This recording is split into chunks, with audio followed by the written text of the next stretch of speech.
Hello everyone, hope you're doing well. It's time for the third part of the leaks for update 2.39. In this video, we'll be having a look at the Thai subtree for Japan, which is actually really cool, and I was also going to add in the French coastal stuff, which was also leaked, but I'm not going to. And the reason for this is pretty simple. There's a guy on the forums called Arghail, and he's made a ton of suggestions for French naval vehicles, and also a bunch of other ones too, like the CM170. So I'm going to leave a link to his account on the forum, because he has a ton of cool suggestions there about many of these things. The French coastal leak list is just straight up ripped from his work. If you actually have a look at the vehicles that are on it, they've obviously just looked at his profile and just added in the names of it. There's even one which is just misspelt because they must have just typoed it. But yeah, so instead of covering them because it's obviously fake, I will just leave you a link to his profile and you can have a look at a ton of stuff. Anyway, let's get into the Thai vehicles, and once again, if you enjoy the content, make sure to subscribe. Let's get into it. The first vehicle for Thailand in the Japanese tech tree is the Commando. Now I'm pretty sure this is talking about the Cadillac Gauge Commando, which is an armored car which started to be built in the 60s and has been produced all the way into the early 2000s. Thailand used a bunch of different variants of this, but they weren't really armed with weaponry, which really makes a lot of sense. There is a lot of Cadillac Gauge Commando armored cars which do have some pretty cool weaponry. So, for example, some of them even had like a 90mm cockerel on it, which is really cool. Some had 20mm autocannons, others had machine guns. But Thailand, they used the HMV-150, which is basically just an upgrade of the V-150, which is kind of the standard version of this thing. It didn't really have a crazy armament, you know, a machine gun here and there, but that's really about it. But the HMV-150 was one which was a bit more designed to offer protection against stuff like mines and IEDs. There was also a little bit more internal space, so it was a little bit nicer. It could carry up to 10 military people in it, and then also at the same time they fitted a new engine to it to give it a bit more power and also an automatic transmission. This meant that the HMV-150 could fly. It could go at 110 kilometers an hour. It could just zoom about the place, and even on top of this they actually improved it once again with the HMV-420. Which basically gives it an even bigger engine. So those are the kind of upgrades that Thailand used and also uses today. The problem is, as I said, they don't really have an armament. We also have a Ukrainian vehicle for Thailand, the BTR-3E1. Now, the BTR-3 series is based off the BTR-80, but it is different from it in quite a few ways. Being born and bred in Ukraine means that it has a pretty interesting weapon system, specifically the E1. It has a 30mm autocannon on it, the ZTM-1 autocannon, then it has a coaxial machine gun, and then some pretty cool anti-tank guided missiles. It can carry 2 Beria missiles. These were developed by Ukraine, and they can have either a tandem heat warhead head or a HE fragmentation, depending on what you're hitting. The missile itself is a semi-automatic laser guidance system on it, which is pretty cool. And the other thing which is really nice about the BTR-3E, it has a bunch of different variants of it. So there is actually one which has a 90mm cockerel turret on it, or at least gun on it, which is quite fun. There's one with an upgraded engine as well, the UTD-20, and also some other variants with different turrets too. So this thing would be pretty mobile, it would have a nice weapon system on it as well, and would give a fast scout for the Japanese, and also of course Thailand. Talking about fast scouts, there is another vehicle that Thailand uses, the FV101 Scorpion, which is of course from Britain.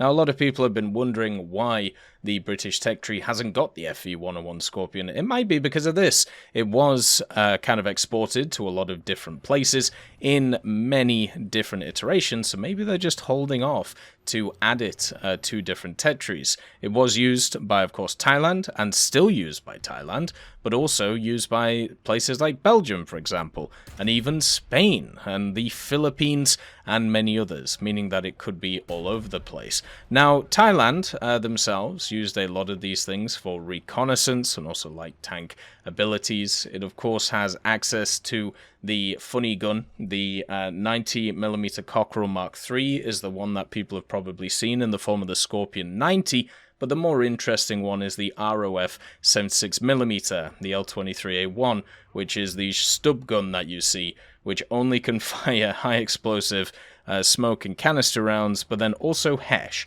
So this is very much a low velocity dumpy gun, which would be pretty fun. The 90mm, though, is a little bit more hefty, giving access to stuff like APFSDS and stuff like that, just to have a bit of fun with it. It's an extremely mobile, light vehicle, which has seen service pretty much all over the world, and there has been so many builds, it's just insane to think about. Continuing the trend of the Ukrainian vehicles in the Thai tech tree, you have the T-84T. Now, if you don't know what the T-84 is, it's a Ukrainian MBT that was based off of the Soviet T-80. It's a vehicle that actually had a full model done for it in the game, and I don't know what happened to it, but there was somebody who was making some of these fantastic ones, and they ended up making the OPLOT M, which is one of the more modern variants of the T-84.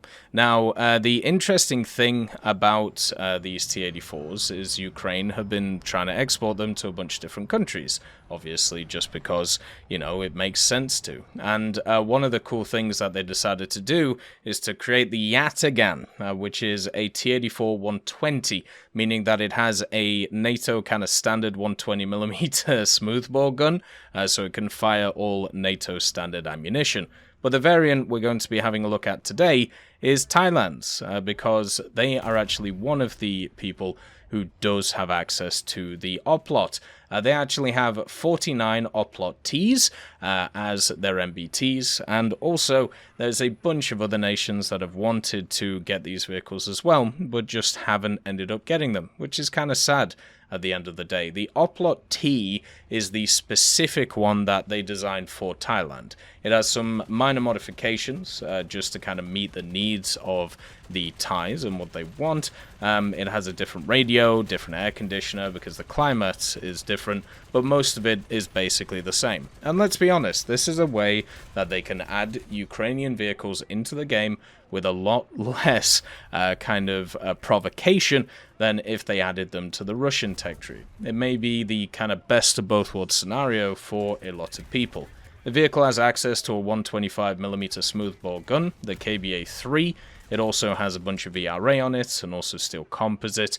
At the same time, the diesel engine it has access to is a 1200 horsepower one, so it isn't the standard 1500 horsepower that you see in other places.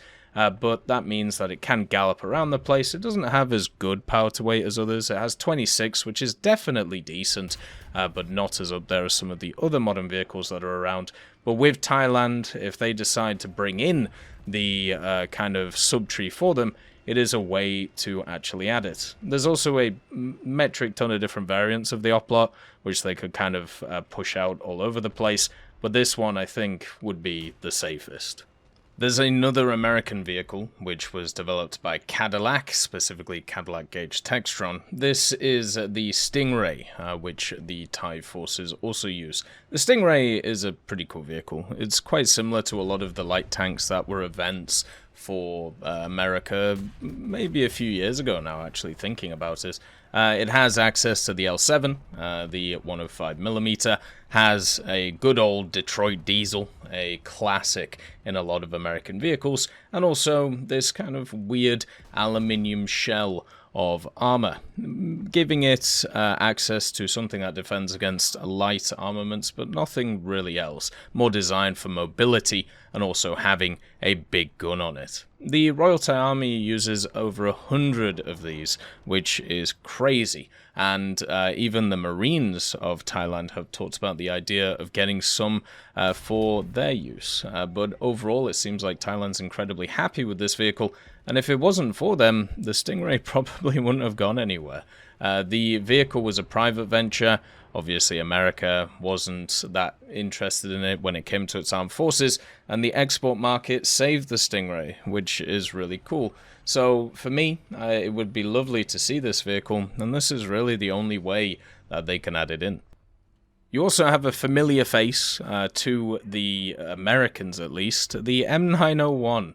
The M901 is a simple vehicle. You take an M113 armored personnel carrier, which is a vehicle that thousands upon thousands of them were built. A ridiculous amount of vehicles. 80,000, I believe, have been built over the years. And what you do is you pop on top of it a tow launcher, specifically the dual M220 tow launcher. Now, we already have this vehicle in the game. It's in the American tech tree as a squadron vehicle. Has thermals, has tows. Generally is actually quite a fun little vehicle to play because you can hide the chassis behind a rock and then like fire over it. Now, when it comes to the different variants of the M901, you have the standard one, which I'm pretty sure is the one that Thailand uses. Then also you have the A1, which is designed to fire the TOW 2. And then the A3, which gives it a little bit of a boost when it comes to its internal electrical equipment. So Thailand would get access to an M901 as well, and it will give Japan access to a pretty cool tow launcher as well, or at least one of the better ones compared to what's around. This vehicle would be pretty fun, and overall, just if this subtree comes in, I think overall it would be very enjoyable to play in the Japanese tech tree. As always, I hope you have a wonderful day, and I'll see you next time. I'd just like to thank GMG Smiley, CD Beans, Chieftain Mike, EMN3 Galaxy, Tulio Pontecorvo, Brendan Quinn, Carrion Crow, Gus Irenicus, Pyman, Wartinder, Teddy, Daniel Stanton, Martinez, B. Young, Ozzy Panzer, Alan Hacker, Liam Shear, Opium Prime, Lafouche, Sem, Aslan, Uncle Bean, and Derek R. for supporting the channel.